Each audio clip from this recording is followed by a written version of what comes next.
You're live already. Okay, we're on camera too. Hang on a second. Hang on. We're gonna flip over to here. Say hello to my brother Ben. He is on there. Yes. Good morning. My brother. We didn't come out looking the same. There is resemblance, but not exact. It's not. The hair is similar. We got a different mom. Different mom. Yeah. At least we have similar hair. Joe's mom is a human. Yeah. Modern family. Yeah, we're oh man. We're happy to see you guys. Como estamos? Yeah. Mañana, everybody. Good to have you on board. Good to have you on board. Let's see. I don't even see anybody on my end. Ben, do we have anybody watching? Yeah, man. We got a line out the door, man, and it just tripled. Oh. Okay, because it went from 1 to 3. Tripled is tripled, man. Tripled is tripled. That's true. That's a good perspective. We're looking at the relative growth. Okay, we're gonna paint today. We're gonna talk. Yep. We're gonna chat. What's up, Mayor Art? Hey, all right. Austria and Mavis and. Hey, all right. Hello. Player A. / Ariella, Dave Curtis. What's up, Dave? Good seeing everybody. Okay, tell me. You got to tell me if my audio is like all right, let me check. Distorted, weird sounding. Tell me if it sounds weird because I turned on the equipment this morning and it sounds it sounds like you're hanging out inside like an old radio. Does it? Man, does it just need an EQ tweak? Is that what it needs? Do I just need like highs, lows? You're all mids and highs. Yeah. Yeah. Well, you're all mids. All middle. Mm-hmm. Yeah. Tell me if you're in a room. Yeah. But Mavis says the audio is good, Joe. So it's fine. Let's just leave it. So it's makeshift audio because I have to use the built-in microphone on this camera right here, the one that's on the work there, and that's because I got this battery powered microphone over my head. I left it on all week. The battery's dead. I found out this morning, and this is how magic tricks are performed. I do them on myself all the time. I make my keys disappear. I make my wallet disappear. I make things disappear. I perform magic tricks on myself. It must be hereditary. I must be born with it too, because I can make a gift. A cup of coffee. It's a gift. Yeah. And so I did this magic trick where I turned off the microphone, but then when I came back, says you got ninja skills, Joe. I did. I have this ability to turn off my gear and do everything I'm supposed to do, and then come back and have it not done. Yeah. It's amazing. It's an amazing ability. Cool, man. It's pretty cool. You should write a book. It's kind of like, have you seen the magic coffee table? The magic coffee table. Yeah, it's a short YouTube video worth watching. Yeah, I'm not going to spoil it for you, but it's the same kind of magic. Yeah, you leave stuff out, and it's magically it's gone. It cleans itself up. It's gone. Yeah. Gosh. Yeah. I'm going to watch that video right after I make this one with you. Anyway, I did that trick again. I killed the battery. I didn't. The good news is we still hear you, man. We still hear you. Thank you. We got the backup. Perfect is the enemy of progress. Wow, that's a good saying. Perfect is the enemy of progress. Well, I'm going to take that in for a little bit. I think there's a lot of truth in there that's worth holding on to. Yeah. Okay, so I'm going to paint right over this one. That's a nice scene that you should just paint right over. Isn't that pretty? I love painting over stuff. This is we like shock value. We like shock value around here. We got to get people to watch somehow. If they're not going to watch because of my performance, maybe they'll watch because of my recklessness. The public does love a good train wreck. That's true. It's like going to be very fun just to watch disaster horror strike. movies, you know, it like scratches the itch without being in dangerous Yeah. proximity to the disaster. But you can only handle it for so long. There's like a threshold where it's like, okay, this for in a movie, chaos is only fun for a limited amount of time, you know. Yeah, right. Well, squeeze your paints, guys. Get ready, paint along. Squeeze your Have a blast. You know, Step one, squeeze your paints. Well, see, I have to do it on the show because they'll be like starting to dry and losing their performance, you know, as they sit waiting for me to start. So Yeah. I like, you know, I want to work with optimum fresh paint patches. That's it. So black, purple, blue. I'm going to paint some water. You know, that's usually the crowd favorite, painting water. And yeah, I don't you know, disagree. I don't hate the EQ on your voice, Joe. I don't hate it. I'm You listening. don't hate to it for a built-in camera mic. It's not terrible, right? You know. Mm-hmm. I would say I paid good money for the camera, but it was given to me. It was given to me by my buddy. So we. Yeah. All right. So we got all our lineup here. I'm gonna paint water, and So so to be clear, Joe Mavis is not here for a train wreck. She is here to learn how to improve her painting skills and to be What? inspired. what? Wait a minute. How many other people are also here because of that? What did I miss? Yeah. Okay. To be Hey, clear. comments, questions, suggestions, fire away. We're gonna look at viewer work. I'm gonna open the email Yeah. and we're gonna Yeah, look at maybe that. something joyful, huh? Maybe some yellow, some orange, maybe some teal. You know, I like teal. You know, I need to get away Maybe, from the purple orange. I think I fell in love with the purple orange vibe. Oh, it's You easy know what to I mean? do. It's easy So to it's do. like, oh yeah, let's do some purple. Oh, let's do it again. Oh, that looks so great. Let's do it even better. And I think I've done it a number of times now, and it's time to try something different. Yeah. I like happy though. Happy is a good call. So I'm going to start with the sky. Happy sky. Some happy light. And you know what? Teal is kind of a Hollywood trend these days, like tealish colored shadows. Am I wrong? Am I off about that? You think? Is there movies being shot in like a teal? That's common. Mm-hmm. Yeah, it doesn't seem like it was always that. It seems like a style. It seems like a color grading. It's style. modern. Yeah, you got it. It's modern. That's pretty cool how you got that like vortex there above the pine trees. This, you know, ready to suck up any unknowing sledders, any hill sledders that don't mind the vortex. You know what's funny about this dimension they go. So that's your immediate perception of this, Yep. which I agree. I see that, but it was a total accident. I did this cloud. It was just a cloud up here, and then this was just sky, and then we had this discussion about the color shifting rate according to the value shifting rate. And I was like, okay, well, I'm going to do this patch of color. I just put this patch of color on and said, here, I'm going to shift it too far in color as I shift only a little bit in value. Then it was too yellow. So then I just blobbed some purple, and then there we have a vortex. Nice. That's how it happened. It looks, it's wood grain, man. Wood grain. Yeah.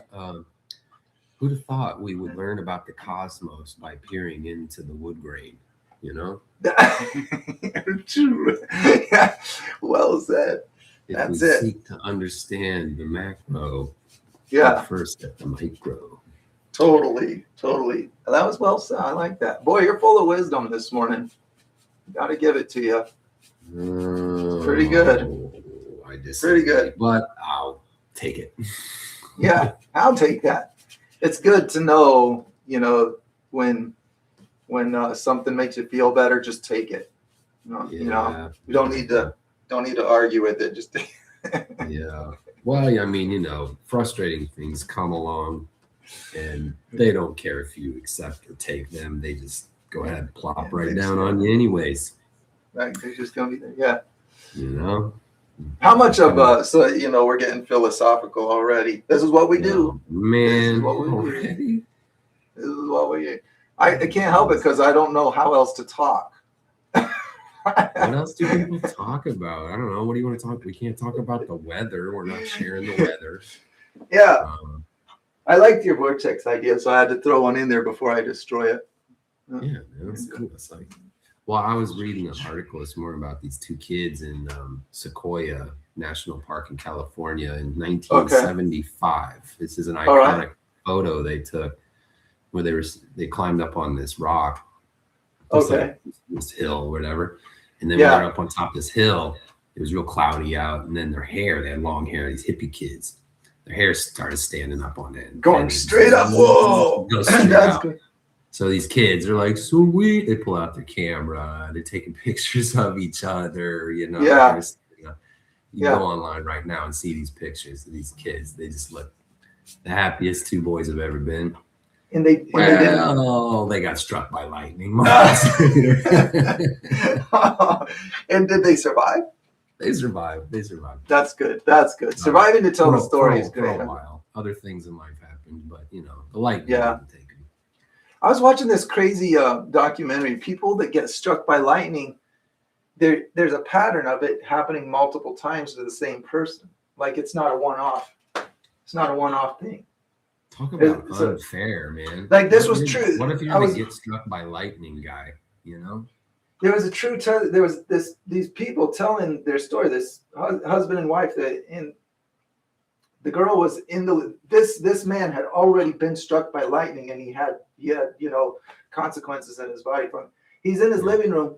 A lightning bolt strikes the TV line or something, and it comes in the house. And she sees the bolt go around her and hit him second time. Wow. And that was it's like unbelievable. Like I feel like we don't really understand our world.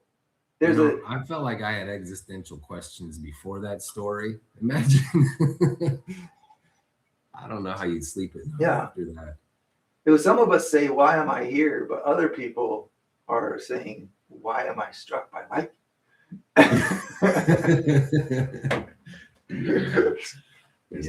Hey, good morning, Leanne. It's good to see you out there, and we got a full house here. So Joe's doing some painting. There's a vortex in the sky. There's a sled hill here below, and sledders are getting sucked up and sent out into outer space. I think the best what sledders getting sucked up in outer space? Okay, I was gonna paint over it. But you just gave me a fantastic suggestion. The imagination fills in the gaps, like what's inside, and that's what that funnel, that's what makes the best. In my opinion, that's what makes the most interesting piece is when you see what is happening, what the reaction of the viewer is, what imagination is kind of doing with filling in the blanks, and then you run with that. You're like, oh, I'm going to do that idea, Yeah, right. Yeah, like a sled just flying through the air, but totally. One sled track down the hill, no footprints back up. There we go. I was trying to make a sled here, and making a little person in here, maybe it's a rudder sled. It's not the best rudder sled I have, but if imagination can fill in the blanks, we're gonna let it. It kind of looks like someone was rafting. Yeah. Well, Mavis wants to improve her painting skills, so I'm curious. What are you working on, Mavis? Where are you at in your learning curve? That's a good. Suggestions are welcome here. Then. Yeah. As fun as it is to make sledders fly through the sky. It's just silly. We're just trying to break the ice. Break the ice. Thinking in and the juice. I'd like to take credit. I feel like that was a very clever moment, and nobody said anything. Well, perhaps they're as cold as we are. The audience has to warm up too. They can't just show up and be like, on fire right away. Hey, everybody, I was clever. Isn't it so painful when you were telling me about the comic? You looking at some stand-up comic where they started insulting the crowd because the crowd wasn't so Yeah. painful. I went to a open mic at like a local pizza shop, and they just had, the local talent could come up and take a swing at comedy, see if this was good for them, kind of a vibe. And one of the comedians got up, and it wasn't going well. And instead of kind of like graciously maneuvering, they just started to get angry at the crowd and just started telling the crowd how much they sucked. And I'm like sitting over in the corner of the crowd, just cringy, This is so weird. Why? Yeah, I think at one point the comedian just said, "Man, you guys suck." He was just done. Hey, he's like, I'm not doing this career. This is my night to be done with it. He's like, he decided already. This was not. I'm trashing it. Yeah. It's like no one wants to go back to see that guy perform unless it's part of Nobody even remembers the name. Maybe if it was a part of your gimmick, maybe if people went just to have you roast them, like that is a form of humor. My 10-year-old Zayden, he loves roasting. He's discovered the concept of roasting, so he'll ask AI to roast him. He likes. He likes the cleverness. He really gets he's entertained by the cleverness of roasting. Yeah. So AI did roast him. That's the kind of somewhat disturbing part is that AI knew him very well and roasted him very, very precisely. It roasted him for his short attention span. It made fun of him for having a short attention span. Oh, that cuts close to the bone, man. You're like, going after Gen Alpha for the attention span. Yeah. Ouch. But it made him laugh. He laughed a lot. He thought it was funny. So I thought that was healthy. That was healthy humor. I was like, okay, that's cool. Yeah. Laughter is medicine. It is. Boy, it's good. Yeah, I agree with that. So I'm just throwing together a sky. It's cold here in Southern California, Joe. What's the weather like there in Arizona? Man, it's cold. It's cold. We got some northern system coming down to the south and freezing us out. But it's normal winter temperatures. I think that's the thing that needs to be understood. We're actually having normal winter. It is. Yeah. We've been spoiled by the last few years. Have been genuinely warm in January, February. Like not what's been the normal for the 30 years I've lived in this town. We've had January, February hitting 60s, Fahrenheit, 60s Fahrenheit. We got Celsius viewers out there. Yeah. But weather that you can wear things in ones and tens and hundreds and thousands. I know. Someday the world's going to get on board with the right way to measure stuff. They're going to. Maybe we should just make them, huh? Because we're Americans. Okay. I can be sensitive these days. We gotta watch out what we talk That about. was a joke. And that was a joke. Tasteless and too soon. However, let's paint. Yeah, right. All right. So what do you think, Bill? Touchy stuff these days. Well, I'm trying to put some happy clouds. I like the glow. Now, I already went to purple, but you were saying teal, and I like the idea of teal, so I'm going to do blue and white up here to get some teal shadows. There's not, I don't feel like there's a right color choice for light and shadow. There's ways to bring them together that make them work, and that's where I like liking these colors. Why do you think Leanne's liking these colors, Joe? What is it about these colors that make people feel good? It feels like the beach. It feels like the ocean. It's my magic touch. Well, as you. let me take this moment to just boost up my ego. No, thank you very much. I'm glad you like it. I think that when we use this specific pattern of gradient, that it simulates what light does. It's the same old story that I like to talk about over and over because it really transformed my work. So in reference, the light glow, I'm just getting toward yellow as it gets brighter, toward violet as it gets darker, toward the shadow, and this creates that translucent glow. And so it's always worth talking about, because I don't think just because you say it, it sticks and becomes applicable, like hearing it a lot. So I like talking about it over and over, but if it becomes so redundant, feel free to tell me. This is making me think of what I was doing yesterday on the job. So yesterday I was filming interviews, right? So okay. I had a professional cameraman there that was doing the camera work and the lighting. Okay. So I was learning a couple of things because he's way more skillful than okay. I. So okay, that's cool. He had this face looking really beautiful, right? Just the way he lit this person that I was interviewing, it was just gorgeous. All right. And I'm like, dude, the colors you got out of this, like these skin tones, like how did you do that? Like if you pull out your cell phone and film your face, it's going to look a lot different than if like a cinematographer lights your face. Yeah. The color complexity, right? It's going to be so much different. It's all the colors that you have on this canvas. Those are all the colors that I saw in this black person's skin, in the highlights, all the way to the shadow. There's like these light blues. There's these oranges. I always feel like the real dark skin grabs colors better. Like when you see a dark skinned performer on a stage, it seems like the colors of the stage lights are a lot more visible on the skin. Dark skinned people look beautiful on camera. Like the light just does wonders with the skin. So cool. The trick, he said, is to have slight temperature differences between sources. Oh yeah, right. That's what we're doing. We're copying.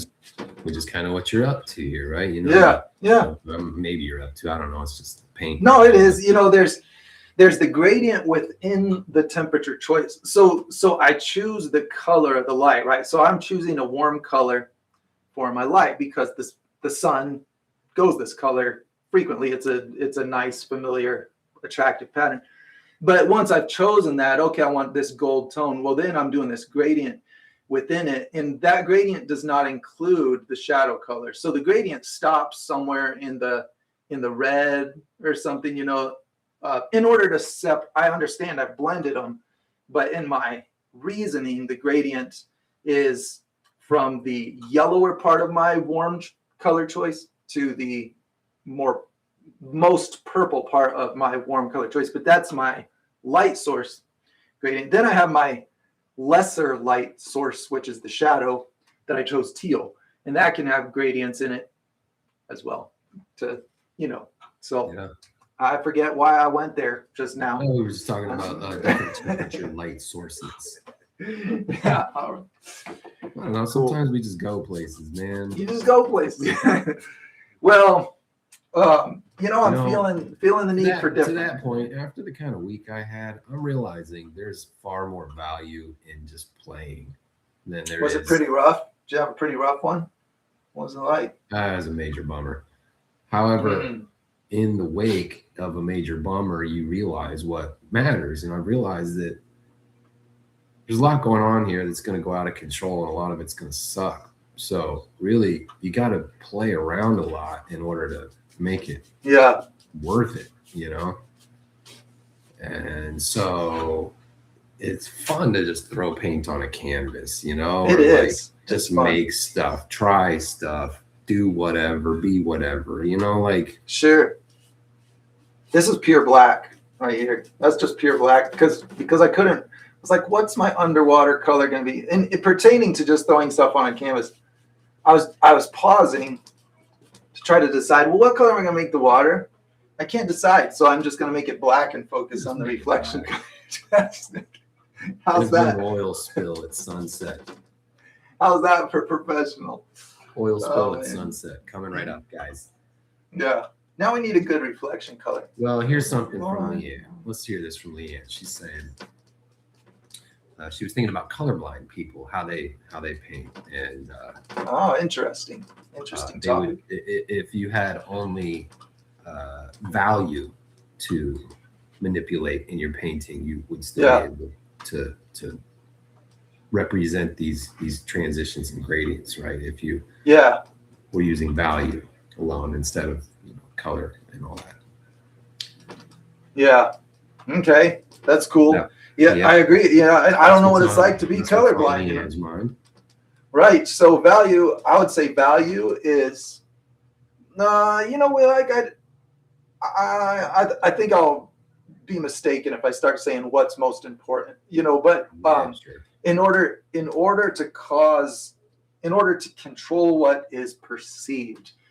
For example, nobody's going to hire you if they ask you for a lifelike portrait and you give them something that no one can recognize. They're like, who is it? If everyone keeps saying who is it, so I'm just saying fundamentally there is criteria and that's the context for me saying that what's most important is value. When choosing colors, value is the first need in order to capture a pattern of nature, capture the value, because if the value's scrambled, then it has a more powerful influence. Scrambled, you say? Yeah, value is scrambled. So like, let's say you got all the colors dialed in, but your values are dark light, dark light, dark light. What about sunny side up? Or Nice. He's quick. You know what I mean? You know what I mean? Yeah. Hey. Got it. Hey, some people like scrambled, some people like sunny side up or easy. Yeah, right. People like different things. It's true. I mean, God help you if you're into over medium. That's gross. That's like runny whites. Our grandpa likes the runny eggs. He's liked the runny eggs all his life into his old age. Yeah.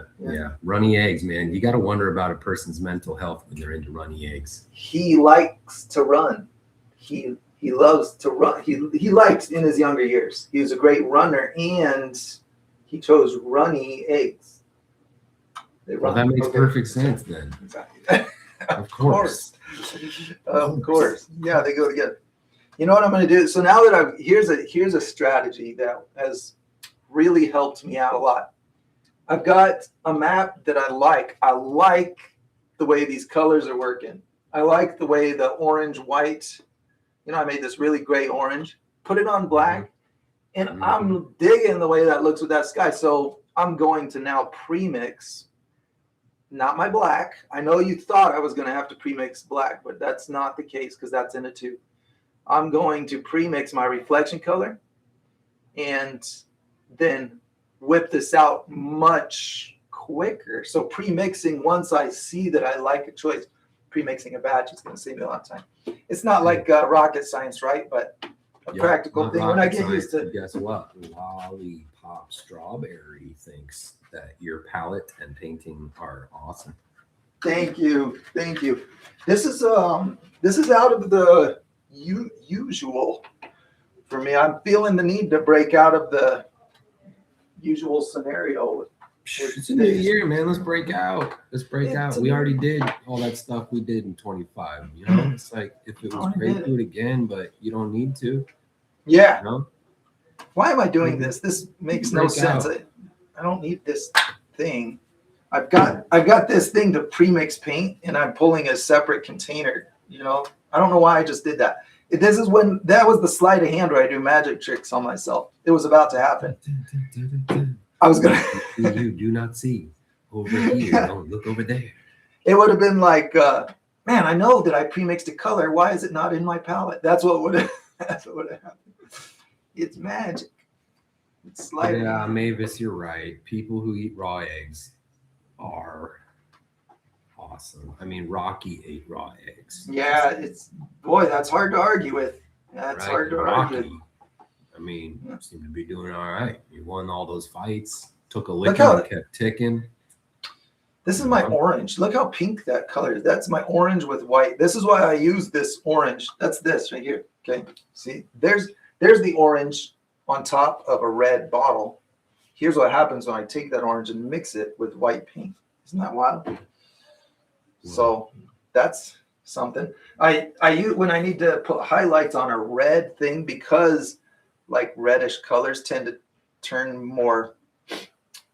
They turn more pink like. They go toward red, like the orange goes toward like a light red instead of a light orange. For that reason, I don't use red to highlight red. I use an orange because orange is already lighter than red, and I don't have to add as much white, and I get a more colorful highlight. So orange to highlight red, that's what I'm trying to say. We were talking about a more important thing than that, but I just had to share the thought because it came up, that's all. Yeah, I mean, that's my clouds reflection. Come and go. Clouds in the sky. Not all of them need to be voiced. Not all feelings need to be paid attention to. No, they don't.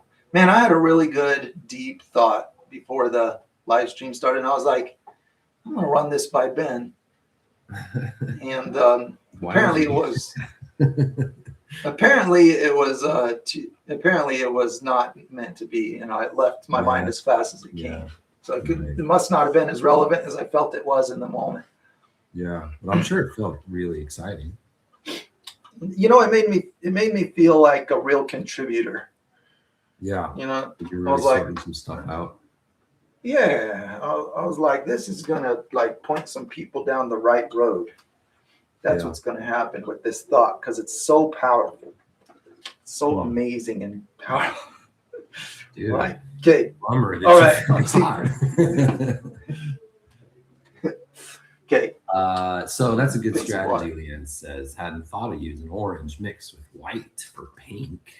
Probably a good pink for skin tones. Yeah, maybe. I would say most of the time it is dependent on the color scheme of the picture. You want the context to line up, Yeah. All right, here we go. Black and orange. Here has probably been here before, but in case you have not been here, what we're gonna do is we're gonna paint a little bit, and then if you want to send your paintings to Joe to look at, talk about, or whatevs, you can send it to share at mulojoe.com, and he'll pop that open. You can also say stuff in the chat, and then have a chat with Joe. That's why I'm here. Thank you. All that good stuff. So that's what we're doing today. We're going to just go for a little walk through imagination land, and you got a couple options. Dude, this brush is terrible. This brush is splitting on me while I'm trying to do these little strokes, but I'm stuck to it. Like progress, I hate being stopped mid-progress. So here I am continuing to paint with this garbage performing brush. Perfection is the enemy of progress. Dude, I get, what is my problem is, I think it's a minor form of obsession, where it's like, no, just a little more. No, I just have to, you know what I mean? Like, stuck to your fixation. Maybe it's fixation. What do you call that? When you just can't for the life of you switch gears. Tunnel vision. The more passionate you become about a thing, the more you let go of everything else in order to allocate attention and resource to the thing. But if the thing is perplexing, I have such a hard time switching gears. It's like you can know logically, you're like, this problem is going to be here for you in the morning, and nothing will be lost by coming back to it. But that is not good enough. That's not good enough. That doesn't give me peace of mind to let it go and switch gears and go home, go to the family and be available for ordinary, life conversation. I was watching this documentary recently about board games, Scrabble, Monopoly, but also like all these other names I never heard of, a bunch of fancy game stuff, right? Yeah. Okay. Something called like, I don't know, Bloodlust or whatever, some underground game, Dungeons and Dragons, stuff like this, right? Man, the stuff you have like a convention in Vegas over, and a bunch of people come out of the woodwork and they're insanely good at this board game, right? Yeah. Okay, I got you. Terraforming Mars is one of these games, right? Never Okay. heard of it. Apparently, it's a huge deal. Anyways, I was watching Okay. this documentary, and someone was explaining, why are people so into these games? Like, why do they just get locked in? Why do Yeah. these people are collecting hundreds of these games, and they're spending their whole lives playing these games? Yeah. But to Yeah. what end? Right? Why is that the happy place? Why do you get stuck on that trajectory of puzzle solving? Well, I've never done it, so I can't really, I know that Well, I've that's what done you're it. saying, right? You get on this problem you want to solve. You got to get this wave. Yeah, You got to yeah. get this reflection right. It's this puzzle you got to unlock. You got to Yeah. solve this problem, right? And so why is this so engaging for the human brain? Well, here's a theory. Let's hear your theory. Let's hear it. It's not my theory. It's what was presented in this film. Okay. I'm That's good. regurgitating, and I'll probably butcher it, but here goes. Yeah. All right. That's what we're here for. That fits. Perhaps it's the case where the game gives you a set of limitations. It gives you rules. It gives you pieces. There's things you can do, and it's very limited, right? You Yeah. can't just do whatever you want, then there's no game. It's the limitations, the rules that make the game. Okay. And you as a player are given just enough to be able to do the game, Just enough. So right? so you're saying, wait, so to understand, you're saying an important aspect is the the presence of limitation, but having I'll cut the to the possibility. chase. What it does for the human brain is it makes you feel enough. It makes you feel sufficient. It makes you feel confident and intelligent when you can solve a puzzle. Oh, yeah, right. Solving And a so puzzle. playing games is a way of being good enough in the world, because you're given a simple task that you can solve, right? And it's not as messy and complex and abstract as life itself. It's quite simple. And so it does a thing to a person where it makes them feel valuable. It makes them feel capable. And so perhaps it's hard to let go of that highlight. I have to get right, even though my brush is fraying. I just have to get this right. Yeah, because I want to go Because if you walk away, you're going to feel defeated and inferior and not good enough. Wow. But if you stay and you get it right, you're going to feel capable, intelligent, and able to handle life. Yeah. I think these theories, that seems like a genre of theory that takes things a bit far to me. Oh, yeah. I think it's based on some truth. Yeah, it's speculative. But I think it's based on truth. Kind of like people put a lot of stock. Some will put a lot of stock in Freudian category of thinking, and I'm like, there's a logical reasoning line, but these aren't things that you're not using these things to accomplish a great. It's a matter of opinion. In my opinion, until it's used to do something great, it doesn't have a lot of weight. But I can see the point. I see the reasoning. I think I think this sounds like there's something to that. Yeah. Well. I got to take it with a grain of salt, so to speak. Like, all right. Yeah, Mavis is calling it dopamine. She means dopamine. Dopamine. Yeah, but dopamine's a cool word. We could put that one in the dictionary because dopamine. That sounds like a design style in ancient Greece or something. Yeah, I was just thinking dome as in your head. Look at these dopamine columns with Corinthian. Yeah, that's a good one. All right, I really struggled trying to put I'm straining myself to not put purple shadows, but teal-ish colored shadows. I'm really trying to push that, trying to make sure that I do that in this picture. I want that teal color style.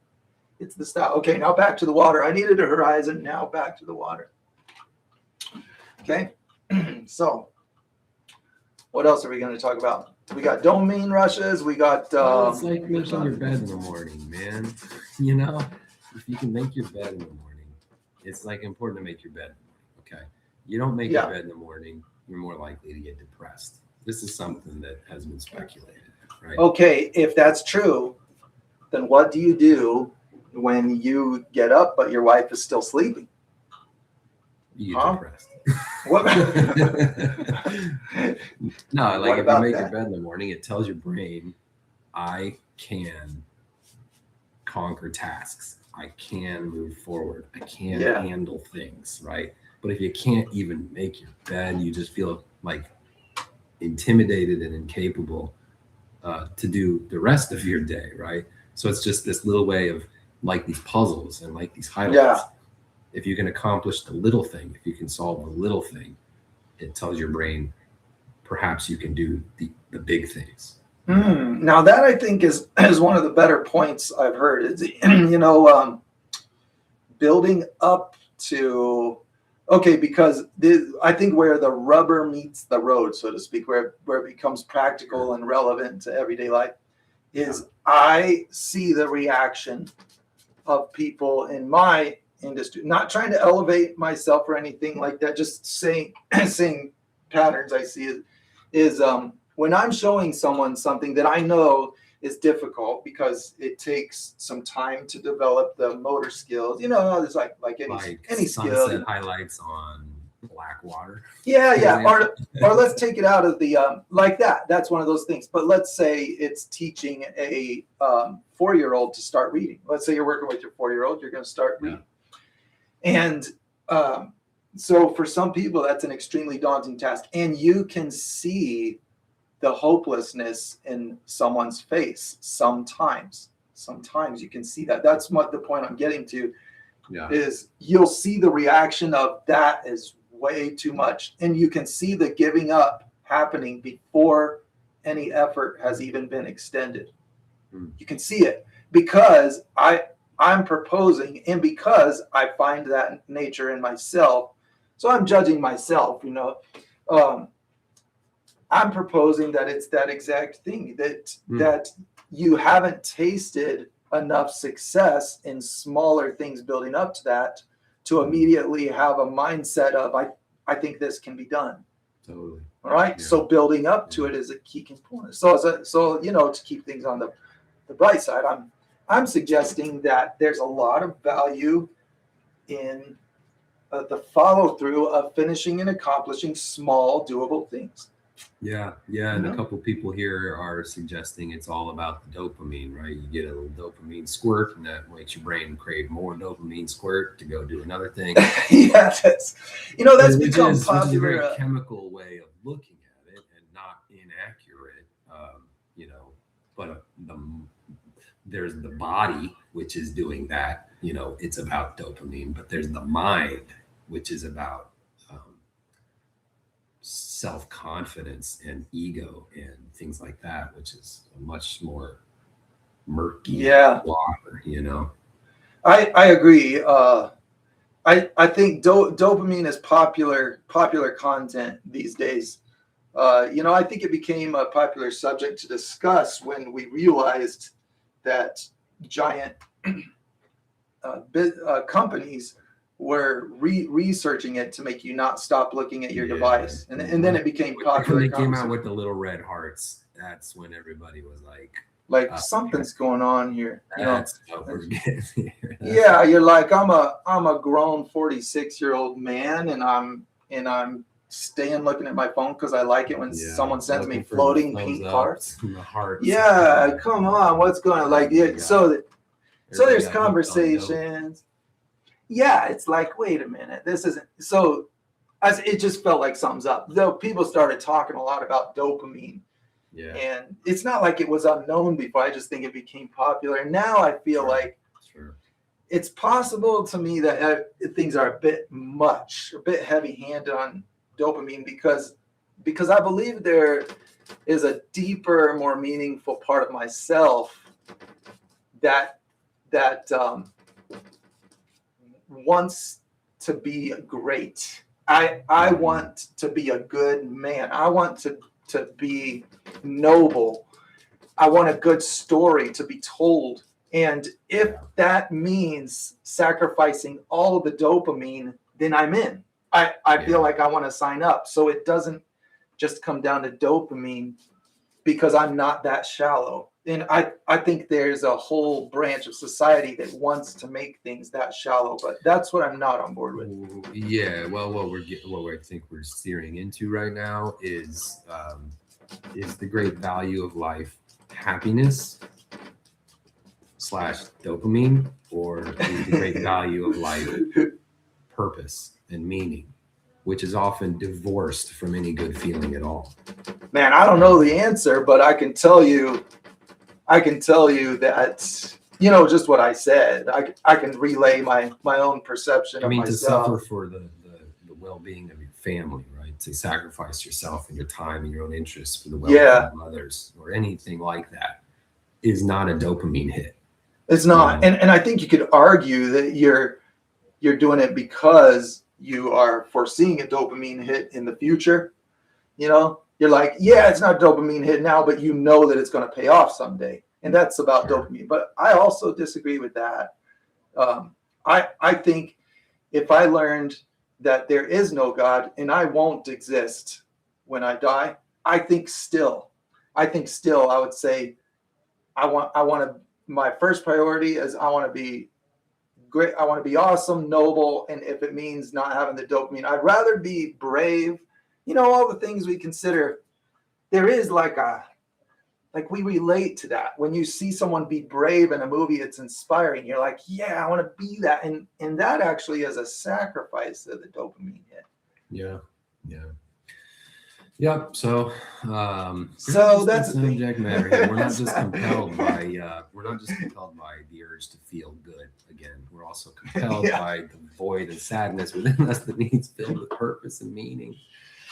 We're ironing it out, man. We are ironing. It doesn't have to feel good to feel meaningful, Joe.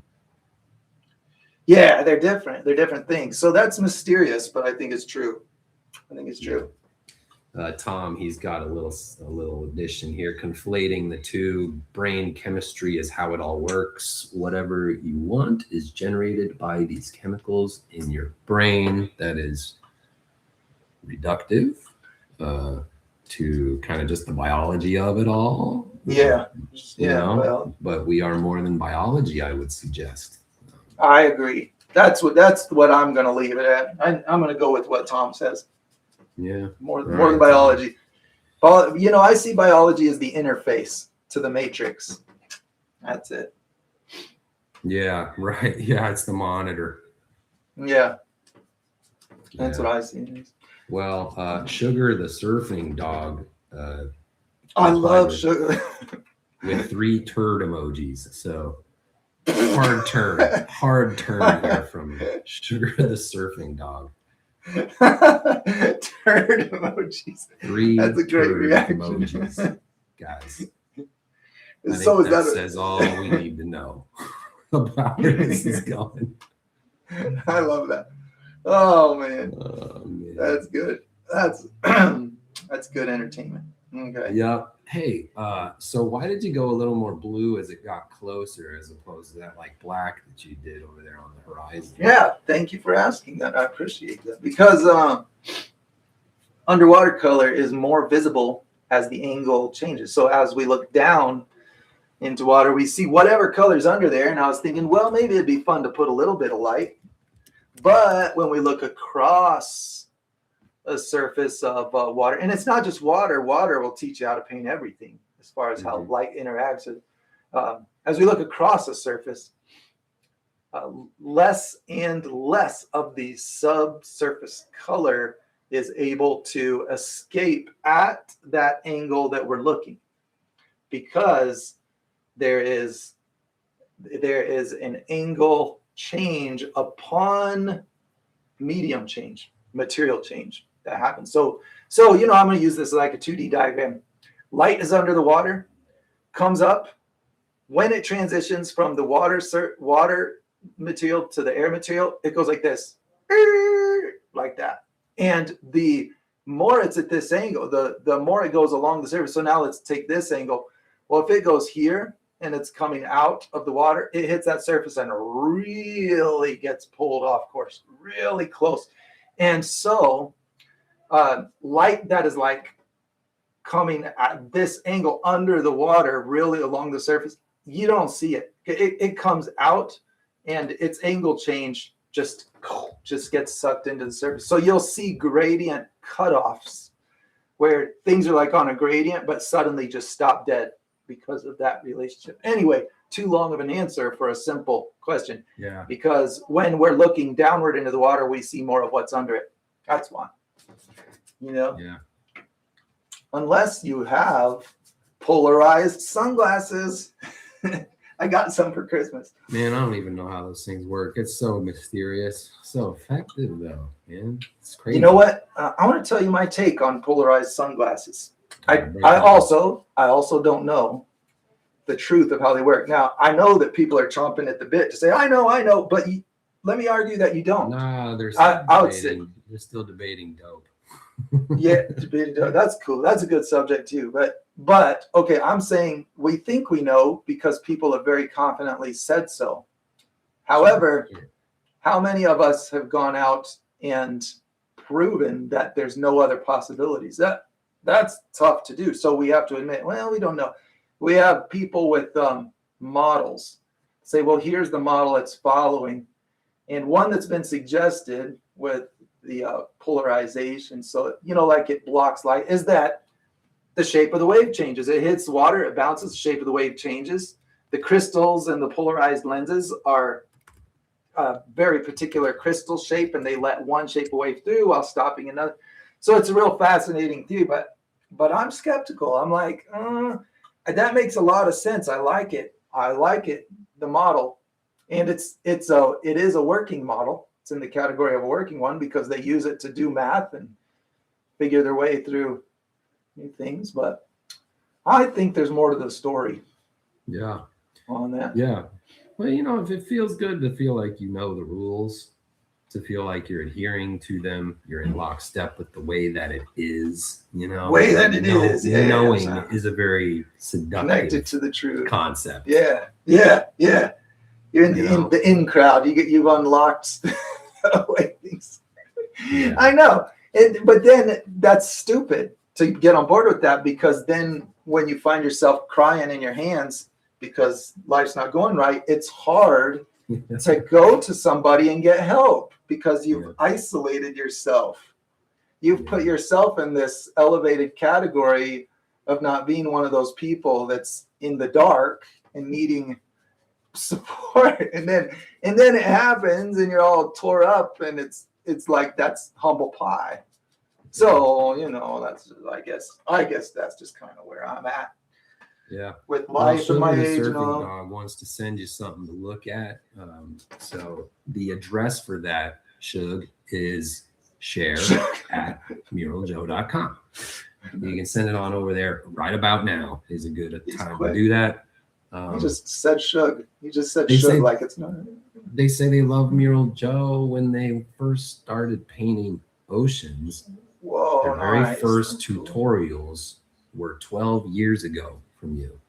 Nice. That's cool. I still recommend those, but I would say be skeptical with all of my claims. They're not perfect.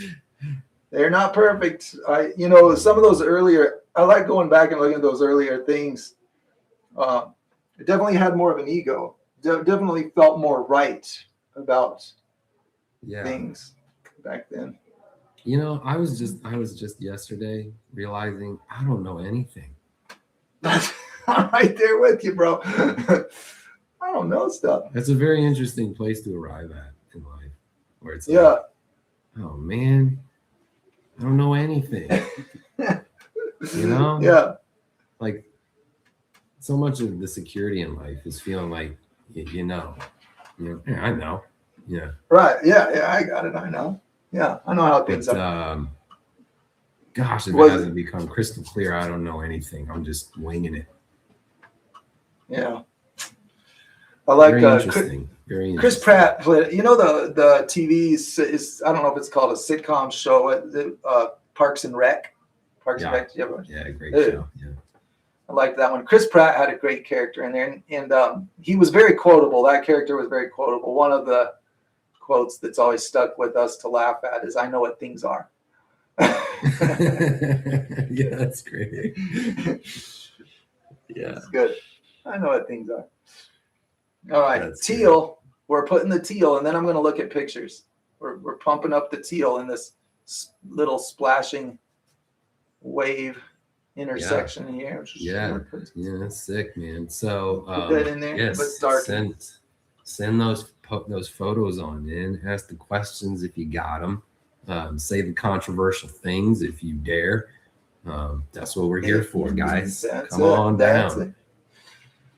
So here's a little suggestion. You know, I really strain myself to be familiar and able to reproduce natural patterns so that when I want to paint a wave, I can quickly paint a wave, you know, and I can rely on it, getting people to see a wave. I like that. But here's the pattern that happens is I see the colors, I see the values, I overstate them. I routinely, when I first learn it, I do it too extremely. So when you know what? I'm going to show you that my old wave series is a perfect example. Let me get this out.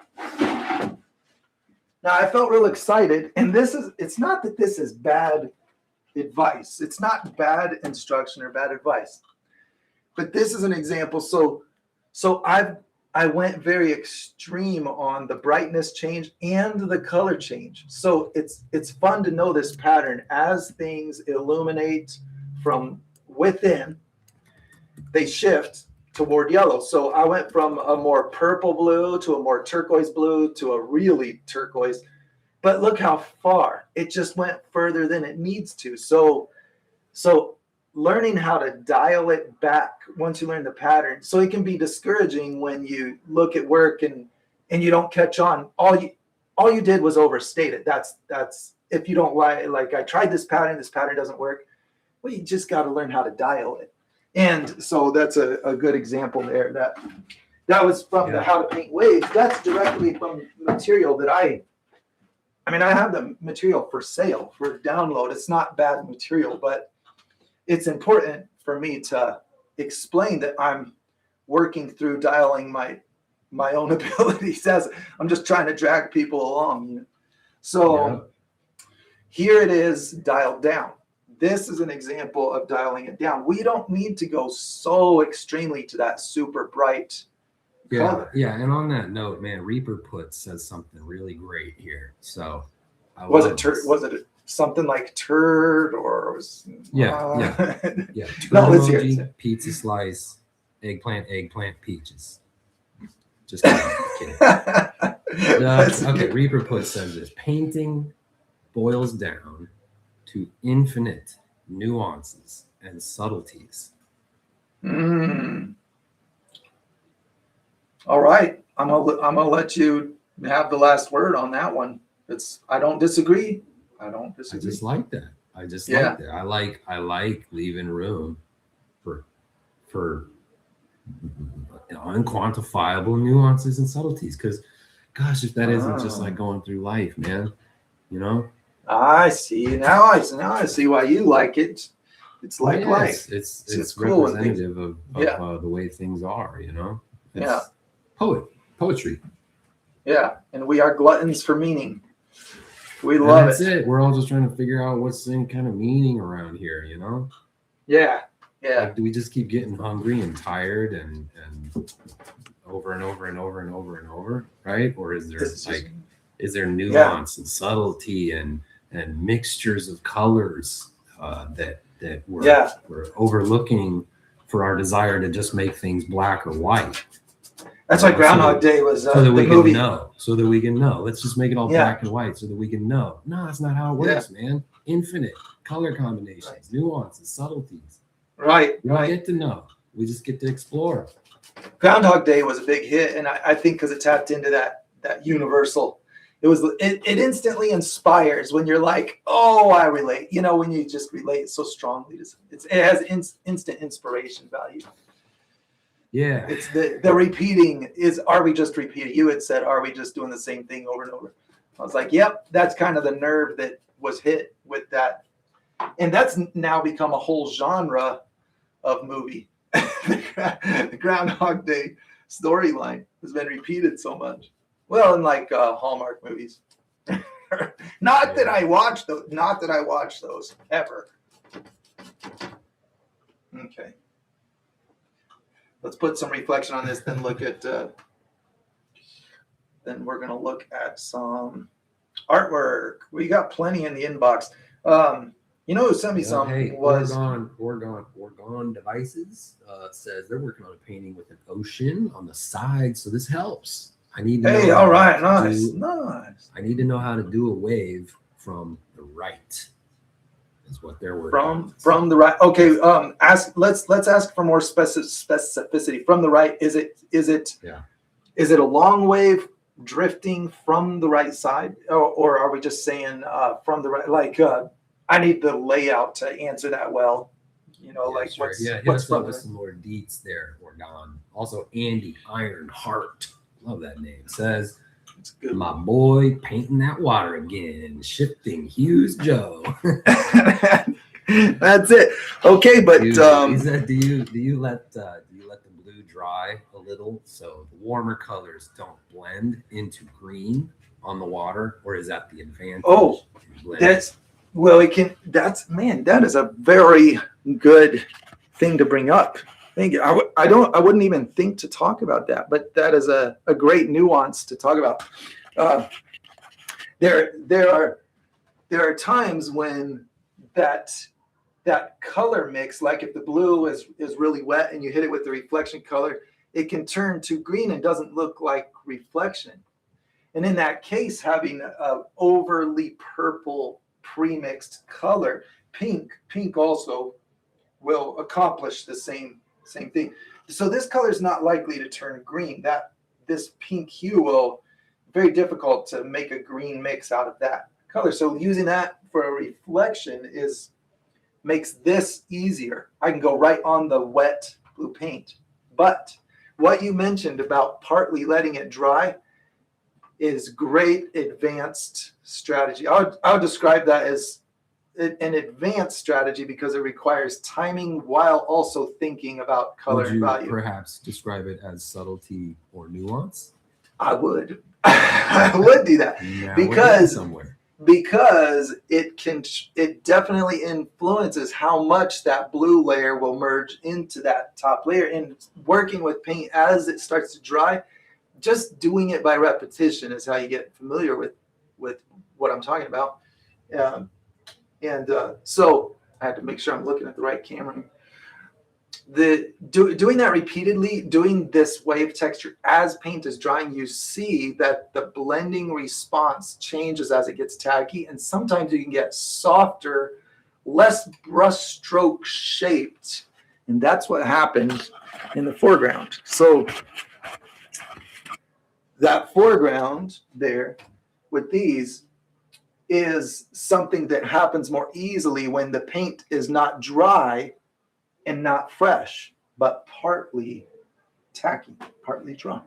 So getting that with the soft touch. And here is the technique close up. The brush has a soft touch because I'm bending the longest bristles, kind of going this way. And so as that paint gets more tacky, it's blending very minimally because the pressure from the brush is not great. But see, if I do it now, it's all watered down. So this is another method to get real soft strokes. But I don't like doing the wet on dry as much because touching it up you can't like blend your colors in to touch it up and get it. It's not as easy to manage. And I like to just like layer over. So anyway, that was a great rabbit trail, great rabbit hole to dive into. Thank you for asking that. If anybody else wants to bring something up, I love those questions. If you see a hole in the ground, the first thought you think is, gosh, I wonder what's Reach into it. I did that. You know, I used to love capturing snakes when we grew up in Ohio. Not very many of them were venomous. Yeah, the cottonmouths, and people talked about copperheads. I never saw one. So most of them were water snakes, garter snakes. They're non-poisonous. And so I really wanted to catch this big snake, biggest one I ever saw, crawls down into a hole at Mount Gilead State Park. I'm reaching my hand in, I got it by the tail, and then I felt the spine of the snake go like that. And I was like, oh, I didn't want to destroy it. I was like, ooh. Oh, man. Yeah. So I let it It go. probably came right back together. It was fine. Yeah. They had stretched, they contract, they eat big You things. do that. And my back does that. My back does that. Yeah, I they saw make bulls. noises too. So Exactly. Oregon clarified they're thinking of a big wave coming in from the right with Okay. other small ones around from the right too. So it's like the kind of water's coming in from the right, you know. All right. And Water Joe's is got coming in some really perfect tutorials about shaping those waves and all that, and they often come in from the right, looking I around. would imagine. Yeah, they do. Yeah, I got a lot. So coming in from the right, but I want to tackle that. I think that is a really great question to bring. I'm sharing my email screen with everybody. Sorry, I'm multitasking and distracted.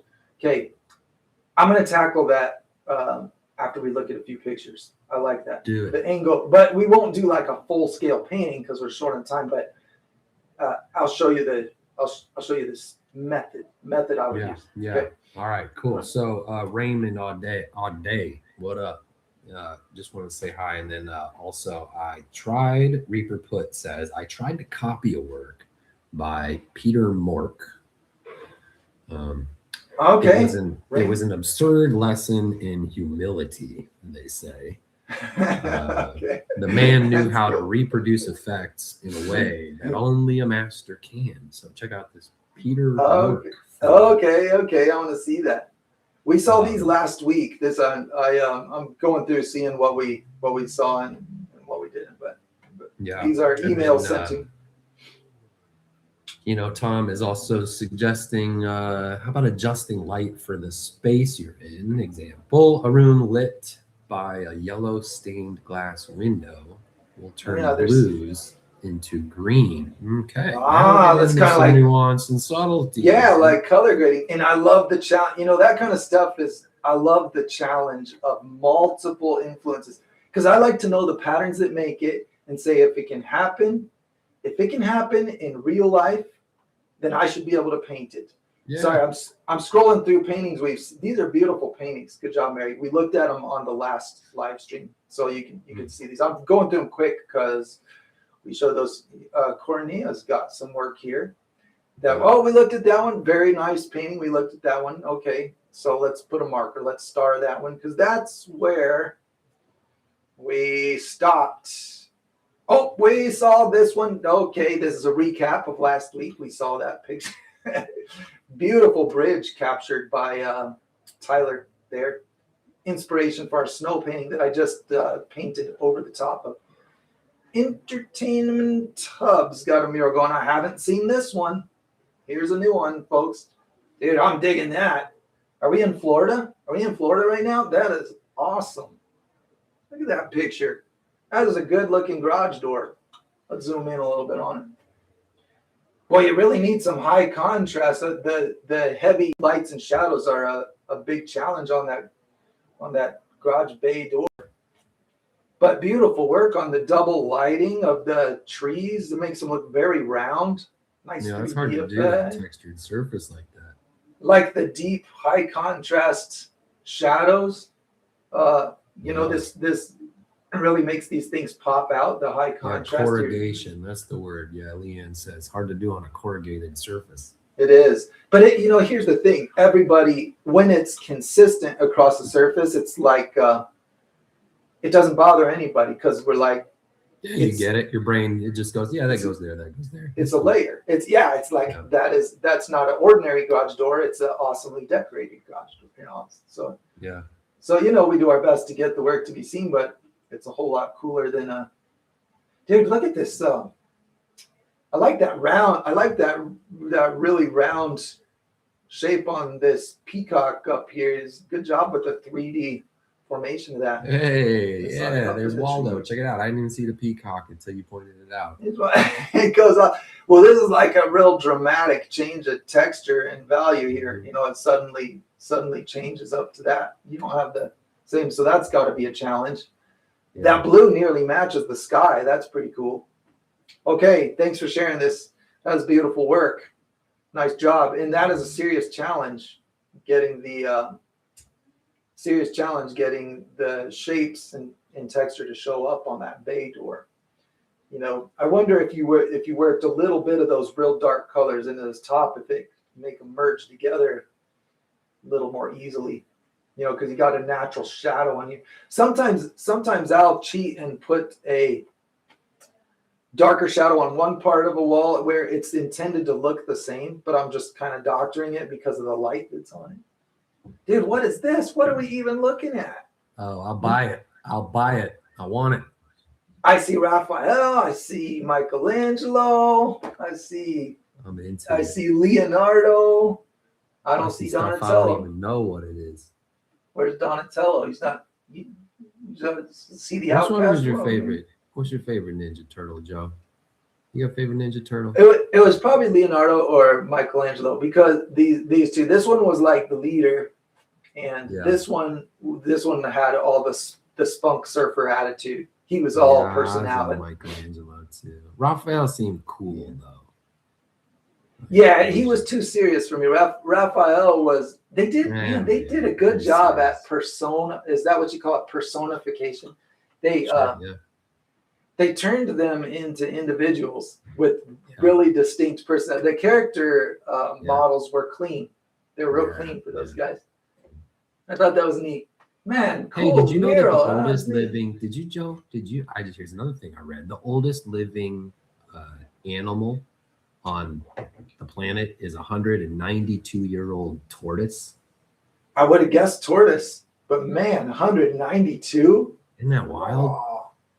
Hey, that's cool. We saw this one earlier on. Nice job. We got Heroes in a half shell. That's it. So this has got to be the top of that bus. That's the top of the bus. We got the darker, grayer colors to try to get this to look 3D as possible. That's a tough thing to do. I remember talking about that. Nice work. Nice work with that. It looks good. You know, I didn't pre-screen to see if there was any message along with this, but the work looks great. All right, we got some famous people there. Was that Goonies? Mm-hmm. That's Goonies. Is that who it is? Is that I got the ship, the skull, the nice. That's really cool. Yeah. Oh man, classic. I love that. You know, I think what's lovable about that movie at this point is the classic nostalgia of it. Yeah. You know, like we don't need the special effects. We just love the classic nostalgia of it. Yeah. Thanks for sharing that. Thanks. Those tricks wear off. That was cool. You know, I just saw Avatar, and it's like, all right, after like the first two or three tricks, you know, you're like, all right, cool. Yeah, like you need a good story to stay in. Okay, here's the message I missed. Studied wisteria, very symbolic. They get better that's the flowers, wisteria. They get better as they get older. I struggle with these flowers, just learning. But what would the same patterns?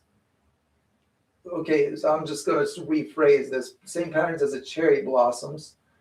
My color theory mixing is a little off. Need your expertise to help hone the colors. Hard to find good images of wisteria, not in season where I am. Plus, your imagination is so much more precise. I don't think so. I don't think so. But here's how I tackle flowers. All right, I dig it. I like it. So let me make sure I got the right flower. If we look up wisteria flowers. Wisteria flower. Let's make sure. Yeah, it's those. Okay. Colors in the shadows. Primary concern. Don't be afraid of deep, dark shadows and put lots of color coming out of those. We got to have that. That is the key component of any color with flowers. So if you just look at this little thumbnail, if I click on images, and let's go to that image we were looking at and expand it. If I go over here, I just look at this area, ignoring the rest of the picture. This area where it's that dark color. Now to mix that with paint, you cannot add white. You can't do it. You have to go primary purple color to get that, because when you add, you might be able to add a little white. I might have overstated that principle. You need it to be very saturated. The way you do that is by how little you add the white, because you need the primary color. So to reproduce that look, we need to make sure that we put lots of color in the shadows. Here's another one. And it can be dark. It can be really dark color. See how nice and 3D. That is an amazing tree, by the way. I'm blown away. I want to go see that. Look how much color is in those shadows and how it fades out to a more pale white. That pattern is crucial for the translucent look of illuminated flowers if you don't have that deep color. So if I were going to paint that real quick, let's do an example. Let's flip this picture, and while you flip that picture, Tom is saying the first Turtle movie was hilarious. They had a bad crick in their neck for a week before they took their kid to the movie. Okay. And then they laughed so hard, the crick just disappeared. What? Laughter healed your neck? Dude, that's awesome. That's pretty like great. Literal laughter is medicine, man. It made his body convulse in such a way that the crick loosened right up. Dude, I gotta laugh more. Okay, that's awesome. Good story. Okay, I'm gonna do a real quick model of this wisteria quest. Okay, so the color theory is not complex for this. You can apply the same thing we applied to water, same principle. We have shifting hues. We move toward yellow as we get bright. Toward, not to yellow. That means we're not putting yellow. Yeah, it doesn't mean we're using yellow to paint purple flowers.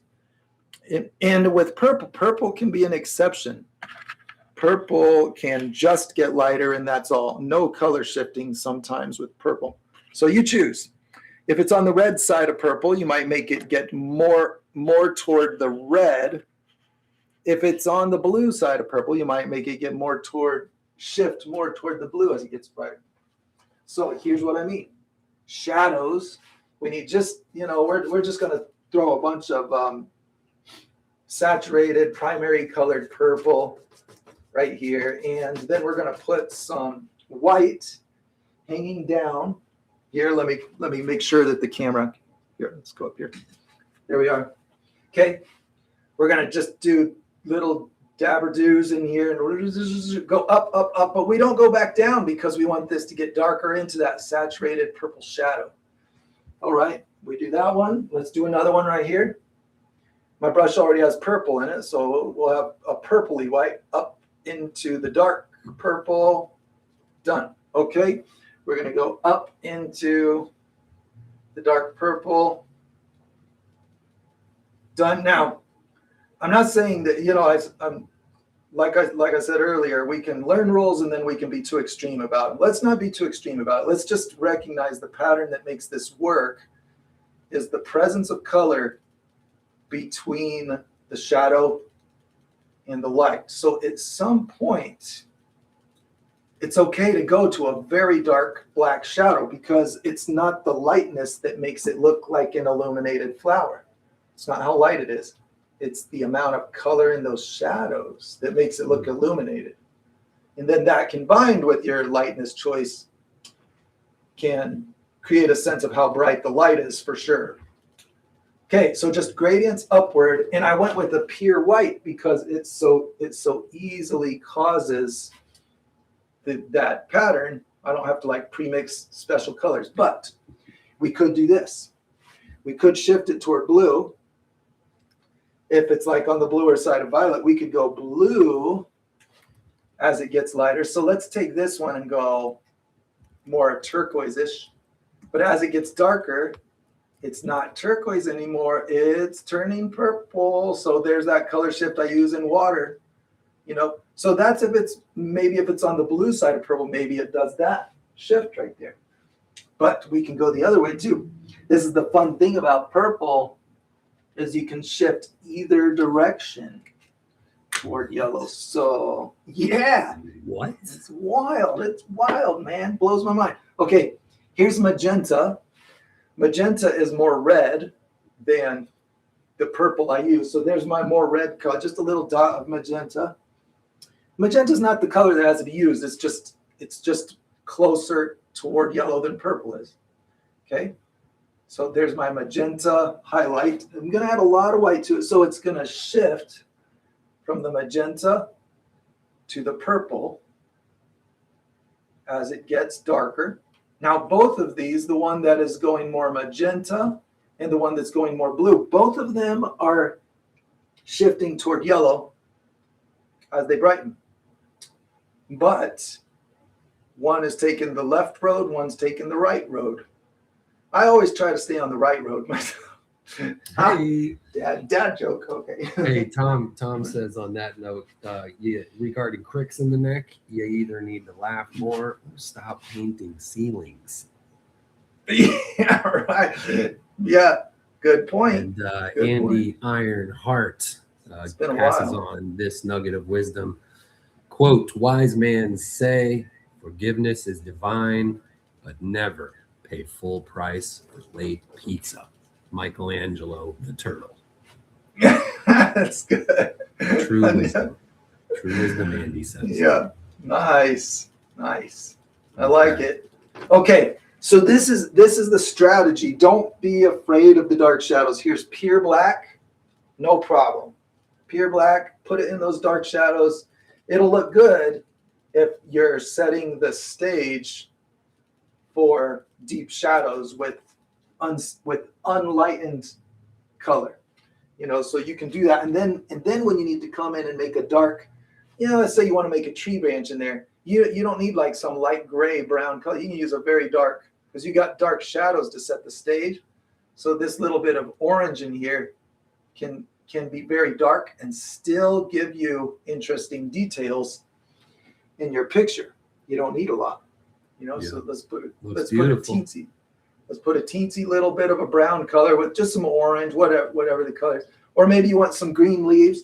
Your green leaves won't overpower your picture because they're not going to be that light. They're going to be this dark green, and your wisteria is going to look illuminated and vibrant because it's got the primary colors, So like that. So just work from primary colors in your shadows. All right, let's move on.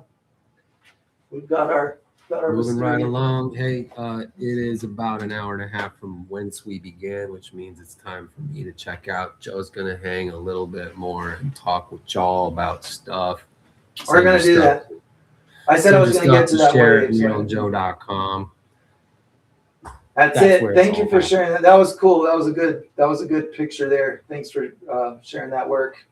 And Jeremy's got one here we're gonna look at. Ben, thanks a lot for your help. Thank you very much. Always a pleasure, man. Appreciate Good it. to see you this morning, Joe. Good to see all y'all out there. I'm gonna go chase a little ball around on the beach. Nice.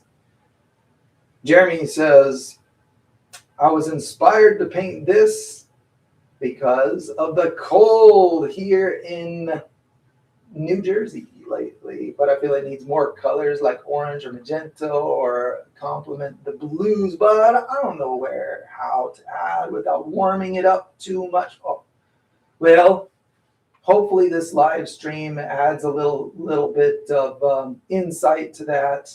This is cool, man. I like the very icy look. So the key is where it transitions, just like the wisteria, I don't need a ton of color in the most white parts. It's where it transitions from light to shadow, where something transitions from light to shadow. Mid-tones are where magic color can happen. It's not an absolute rule. It's a good strategy. So that's where I would go. Because we're short on time, I won't doctor the picture myself. But I think you've done great work here doing that exact thing. And a little bit goes a long way. So all of these areas, so I'll float my mouse around. All of these areas where the white is blending with that icy blue background are places where the tiniest bit of color will make a big perceptual change. It'll be big. You only need a tiny bit. And I think that's exactly what you're looking for. You're not trying to alter the color scheme. You're trying to just add that influence subtly. That's where it's done, not in the bright white highlights, not in the deep blue shadows. It's the in between, and it only takes a tiny bit. That picture is full of movement. It's like exploding with movement. I love that. That was so cool. Feels like it's, like this horse just reared up, and there's wind blowing and getting kicked up. It's cold. It has a lot of feeling. You did a great job with that. All right, then I'm going to go. I got a phone alarm going off there. Let's look at another one. Great work from Jeremy. Thanks for sharing that. Looks beautiful. And we go up from Jeremy. Let's look at what Ryan has been up to. Ah, cute dog. Boy, I got one of those. I got one of those recently. Could have brought him on the live stream today. I didn't think of it. I think we landed on the name Dash for our little munchkin dog. Okay, let's see what kind of... Oh, man, it's telling me to download. Couldn't preview. Let's download it. Let me see if we can look at your picture through a download. Let's see, downloads. It's a video. Let's check it out. This is a little risky, watching a video without pre-screening.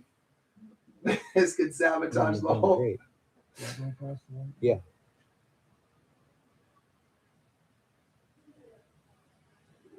Good.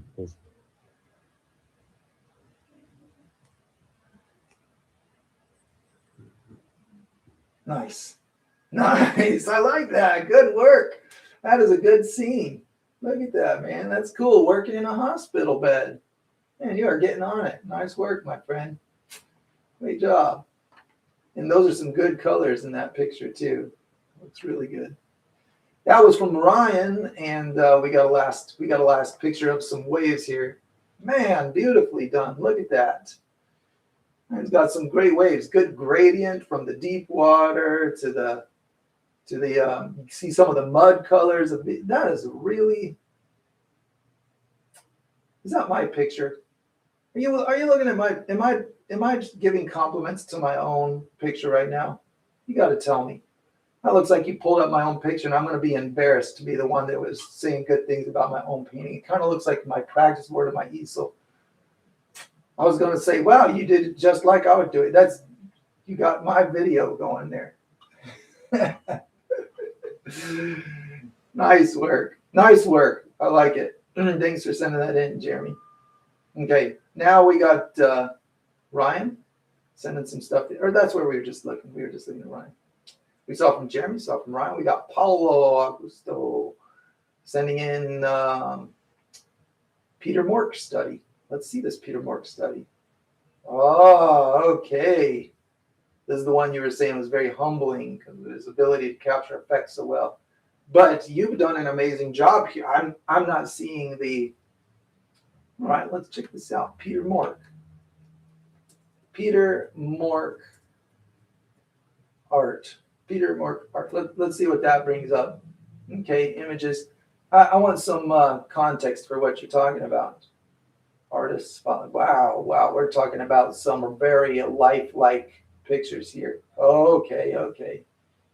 Now I see why it's humbling. Now I see what you're saying. This kind of thing is, yeah. Beautiful work. I don't know if that's actually a Peter Mork piece. I'm just looking at the genre inspired by it. Okay. Right. And this has, like this example here has some beautiful lighting. That looks so much like the Mediterranean coastline I was just on in Greece. Looks so similar to that. Wow, that was amazing seeing that part of the world. Amazing experience. Okay, that's the genre. I wanted to see the genre of picture we were looking at. Man, great job with your colors on this snow. Beautiful. That's a tough thing, to do, is to get color on it without it making look like it's painted snow. Like it always looks like the snow is no longer white snow when you add too much color. Great balance, adding just enough. Good job balancing that with the very sunset-like colors. That's a beautiful piece that you did, Paulo. Great work. Thanks for sharing this. The gradient coming out from behind those trees is awesome. All right. So let's move along. We've got, you know what else I have in here? I have a different inbox that is, Camilla sent some in a while back and I missed it. And I wanted to get that one. Let's see. Let's go here. Let's go here. Let's look up Camilla. Yeah, just sharing my email with the world here. She had some cool stuff that she sent in. Look, this is recent work from Camilla that I didn't have a chance to share. Look at this. Awesome work. Man, Camilla, you are such an artist. Just such an artist. You're the fun, the level of joy and fun in magic that you put in, it really takes a great imagination to picture these things. I love this intermix. This is my favorite. Of these four, this is my favorite one right here. I love the way the gold twinkles mix with the snow. But all of these are such fun, magical pieces. Man, good job. Let's look at this. Let's go here. More. Wow, this is kind of neat. These, I don't know if you're making prints or these are just pictures you put together. They're on round. Gosh, you'll have to tell me about this. You'll have to tell me about those things. Okay.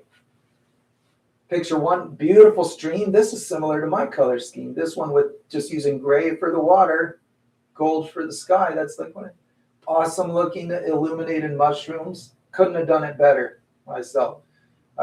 Honestly, that is fantastic work with the glow effect of those mushrooms. Beautiful. And a pink atmosphere. Boy, we are really getting outside of the box with these. Great work, Camilla.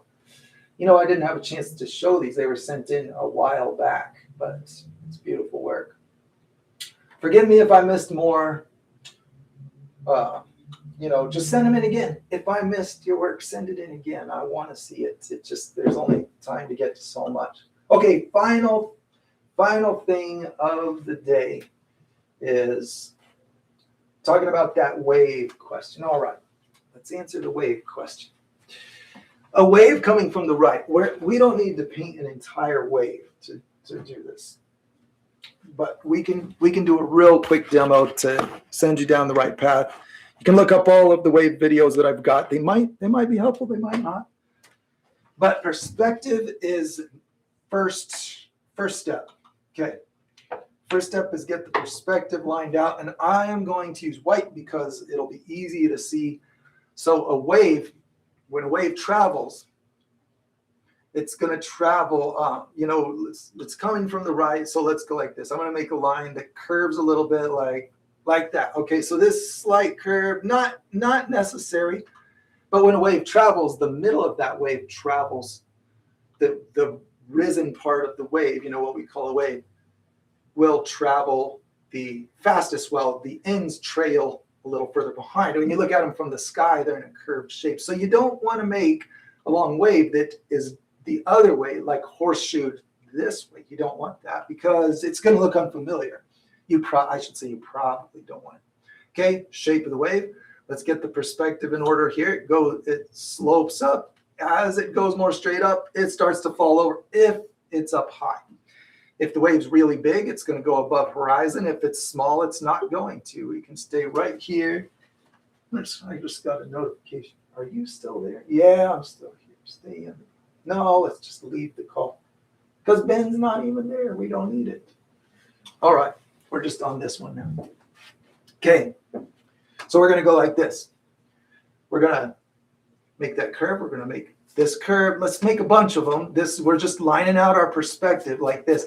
Now, all of this wave doesn't have to crash over. It's just the highest areas. So where the wave, we're going to go vanishing point, or wherever the wave ends, somewhere off in the distance. It could just end there. This is where it's low. It goes higher, higher, higher. Now, where it crashes over, it drops in height a little bit. Where it has not yet crashed over, it rises in height. So we're going to go like this. We crash it over like this. We just do these curls. It's okay if they don't line up with your previous lines. So that part of the wave is going to be a little lower, where this part will be It doesn't have to be a lot higher, just a little higher because it hasn't fallen. And it's getting closer. So, you know, you just do what looks nice. But we go up, down, and these down spots are where you might have a curl. You don't want to put a curl coming right. Watch how weird this looks. Okay. If we put the curl coming off the high part, see how that looks off? That looks very off because it's going up the highest and curling. When they curl, they drop. And so it's not because it's wrong. It's because I'm just calling it unfamiliar. It's not like the pattern of nature that we're accustomed to seeing. Okay, so then you have your most illuminated color in the thinnest part of the wave, right here. Okay, most illuminated color. You have your dark, more saturated underwater color, whatever it is, blue and black will work great. Lower in the wave. Make sure that as it transitions, you're not losing color. So we were just talking about the importance of color in the transition. We want color. When white hits shadow, it turns real gray. I don't want the gray. I want to do this. Okay. Go like that. Okay. Darker, darker, darker. As it goes down, my brush strokes follow the perspective like this. We might have shadow where it overhangs. Let's put our darker color. This is black. And we're just going to put a little bit. It only needs a tiny bit. It's like a shadow of where the curl is, just under the curl. So I'm not going to go way out there, just where I have the curl. And it's a tiny bit, not a lot. We don't need that shadow if it hasn't tumbled over. Here, it can still be very light. Let's throw the teensiest bit of yellow. Now, this is just your preference on watercolor. It's not a right color. It's just preference on watercolor. Let's make the white water tumbling over like this. This was the area that I chose to have it tumbling. White, just like this splash here, just adding white. And it gets more watercolored as it goes back, just like the wisteria. Same technique as the wisteria. Like that. When we get back here, we have the same thing as this. Let's take this color and put it in this